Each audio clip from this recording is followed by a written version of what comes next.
که ته په ما پسې لارې بندې کړې زه به په پټو کې درځم زه به په سیندونو کې درځم زه به په هوا باندې درځم زه به هره لاره چې دی نه هغه اختیاروم په غرونو باندې به درځم موږ وزیر اعلی صاحب ته دا یقین دهاني ورکوو که چې ته دومره زیات یېرېږې نو انشاءالله موږ دې ته هم تیار یو چې ستا د کور نه چاپېره سکیورټي د انصارالاسلام بدله موږ درکو خو یېرېږه مه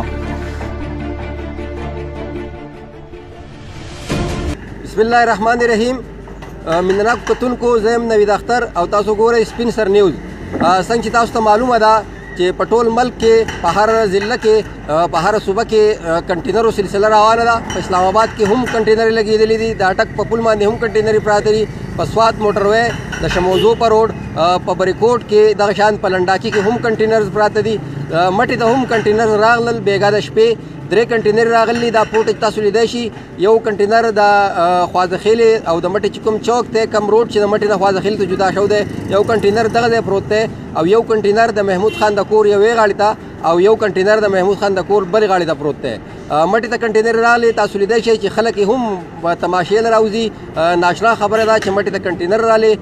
د دې کنټینرو مقصد څه دی مطلب یې څه دی په هغې تاسو هم پوهېږئ موږ هم کوشش کوو چې په دې خوا او شا کې چې څونه خلک دي د دوی نه تپوس وکړو چې د کنټینر راوړو مقصد څه دی او آیا د کنټینر سره به محمود خان دلې په خپل مقصد کې کامیاب شي او که نه زموږ سره اوسئ نو دغې کټپوتلي حکومت ته او د دغې کټپوتلي حکومت سلیکټډ وزیر اعظم عمران خان دا ویلي چې که څوک درنه کوي که څوک احتجاج کوي هغو له به موږ کنټینرې ورکړو موږ له حلواګانې ورکوو نو آفرین دي د دوی په غیرت باندې آفرین دي د دوی په جرأت باندې چې نن تاسو ګورئ ټول ملک کې د روډونو د بندولو دپاره کنټینر یې ایښودي دي په لارو کې خندقونه کنستلي دي د جمعیت علما اسلام کارکنانو ډیټا جمع کوي او په هغو دباو او پریشر غورځوي چې راځئ به نه منتونه کوي دا د دوی هغه همت دی دا د دوی هغه جرأت دی خو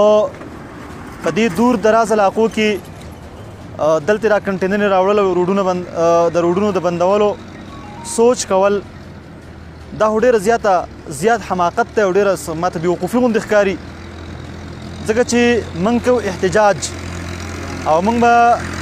احتجاج کې سړکونو روډونو بندو نو 50 نه بلکې زه به ووایم چې 70% خو دوی زموږ سره په دې کې تعاون وکړو په دې احتجاج کې چې کنټینرې راله په خپله راوړې او بل ماشاءالله په داسې ځای کې ایښودي دي چې دا زموږ لپاره بهترین سټیج دی که روډونه سړکونه په دې لاول خو دا ډېر کمزوری سوچ دی د جمعیت علما اسلام د کارکنانو د جذباتو متعلق چې د هغو هغه جذبات دي چې هغو ته د جمعیت علما اسلام هر کارکن د اکابرین دیوبند تاریخ پړاو کړی دی د هغو د ننګ د غیرت د شجاعت د بهادرۍ د قید و بند د صحبتونو داستانونه هغو ویلي دي دا کنټینرې دا معمولي رکاوټونه هغو ته معنی قطعا جوړېدی نشي قطعا نشي جوړېدی که بیا هم وزیر اعلی صاحب ډېر زیات یېرېږي او ډېر زیات خوفزده دی د جمعیت علما اسلام د مارش نه او د جمعیت علما اسلام د کارکون نه موږ وزیر اعلی صاحب ته دا یقین دهاني ورکوو که چې ته دومره زیات یېرېږې نو انشاءالله موږ دې ته هم تیار یو چې ستا له کور نه چاپېره سکیورټي د انصارالاسلام بدله موږ درکو خو یېرېږه مه د ټول نه لاول خو زه دغه حکومتي ارکانو ته دا خبره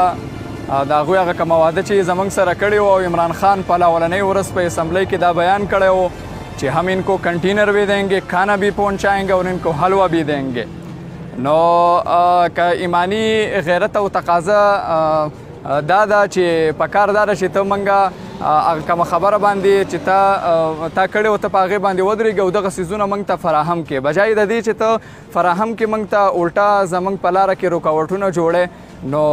واقعی خبره ده وایي چې हमारी ताकत का अंदाज़ा मुखालिफ के शोर से पता चलता है زمنګ د طاقت اندازه د دیو د دیو چې هتکندو نه پته لګي چې الحمدلله جمعیت علما اسلام په دې ملک کې یو داسې قدم اوچت کړی دی د دې نه اهل او د سلیکټډ حکومت خلاف چې هغه ټولې پارټیانې د قائد جمعیت مولانا فضل الرحمن صاحب په حکم باندې لبیک ویل هغه خپل امام ګڼلی دی خپل مقتدای ګڼلی دی پیشوای ګڼلی دی او دغه ټولې پارټیانې راغلي دي او راځي او مولانا صاحب ته منتونه کوي چې د الله رب العزت د رضا لپاره د دې خلکو نه زمونږ د دیو نه موږ چې دی نه هغه خلاص کوي د دې نه علاوه وکلا برادري دغه شانتې تاجر برادري کسانان او د دې علاقې چې څومره غمځپلي خلک دی او د دې حکومت نه چې دی نه هغه بیزاره دي هغه خلکو د مولانا صاحب په لاس باندې بیعت کړی دی آی روز په سوشل میډیا باندې تاسو خبره هغه ګورئ چې هر سړی راځي او مولانا صاحب له ډاډ ورکوي چې مولانا صاحب بالکل د خپل موقف نه هغه یو قدم هم شاته نشي او موږ ستا په شا باندې ولاړ یو ته به ځې انشاءالله العزیز زه د دې څیزونو نه مرعوبه کېږم نه که ته به ما پسې لارې بندې کړې زه به په پټو کې درځم زه به په سیندونو کې درځم زه به په هوا باندې درځم زه به هره لاره چې دی نه هغه اختیاروم په غرونو باندې به درځم په خپل وعدې باندې کلک ودرېږه ما ته کنټینر فراهم که زه خپل پر امنه احتجاج او د خپلو حقوقو دپاره راوتی یم که په تا کې لږ غیرت وي نو ما له لږه لار راکړه او بیا به ګورو انشاءالله العزیز